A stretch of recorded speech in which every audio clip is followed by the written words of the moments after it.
Hello tea lovers, welcome to the Tea Plug, and if you're returning, welcome back and welcome to this week's weekly roundup. Now I'm gonna start by this entire beef or perceived beef between Trevor Noah and Kanye West, because Trevor Noah did go ahead to say that he didn't have any beef with Kanye West. Now how this started, you guys remember the time when Kanye West posted Trevor Noah on his Instagram with some pretty offensive caption, okay?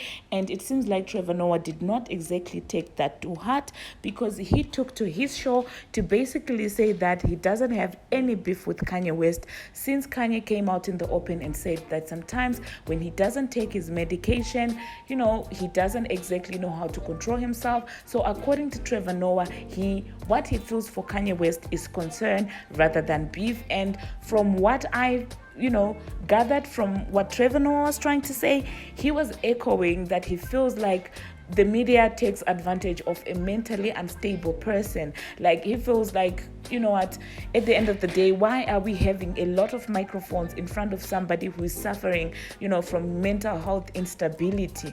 And I honestly do agree with Trevor Noah on this one. I do not understand how someone will literally come out in the open to say, I'm struggling with mental health, and when they start having an episode, the world just decides to ignore that and continue putting microphones in the face of that man. Like, if we do look deeper into it, honestly, it doesn't make any sense, because clearly Kanye said it himself that he does sometimes actually struggle with mental health. I do agree with Trevor Noah on this one, but that's just my opinion. So do hop into the comment section and let me know, respectfully of course, what you think about this entire situation.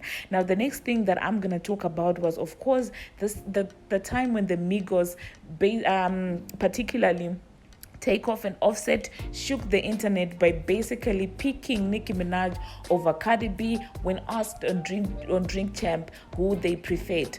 Now, coming from rapper perspectives, I do understand where the Migos was coming from. Nicki Minaj is the better rapper, hands down, but considering the relationship that they have had with Cardi B, since she is married to one of their group members and relatives, I did find it shocking, because in 2008, Takeoff has already showed love to Nicki Minaj, but Quavo literally threw Nicki Minaj under the bus. So that left people looking at him sideways, like, no, you're just being a flip-flopper right now. Stay where you were, pick a side and stay there, because literally no one cares about you anymore. Nicki went through what she went through on her own, and she came out on her own, and now you want to come back and act cool? Oh, please. I too share the same sentiments, by the way, but those are just my opinions. So do hop into the comment section and let me know what you think about this entire situation. Now, the other highlight of this week was, of course, the interview that Nicki Minaj had with Jada Pinkett Smith, who she still, she says, is her role model, is her idol, that she looked up to Jada as she was growing up. Since you guys know that Nicki Minaj was in acting school, she was of course looking forward to being cast in one of Jada's movies. And when Jada interviewed her, she was of course excited. She did share some insight on finances, running a business, being a mother. And that interview, if you are interested in reading it, it's on interviewmagazine.com on the website. I found it really enjoyable. And also Nicki Minaj did also catch up with her high school teacher.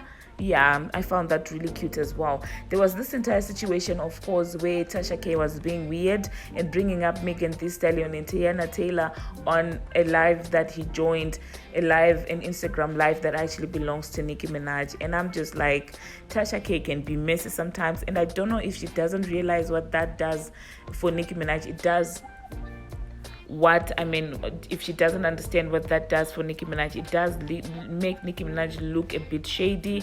And Megan Thee Stallion seemingly responded to that live by just tweeting weird. And I don't blame her for feeling some type of way about this whole situation, because why was Tasha K bringing up her name in that whole conversation?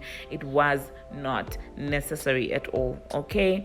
So, and also the other highlight is that Tame Braxton is interested in working with Nicki Minaj and having a song on Nicki Minaj's album. So yeah, thank you very much for watching, and thank you very much for making it this far.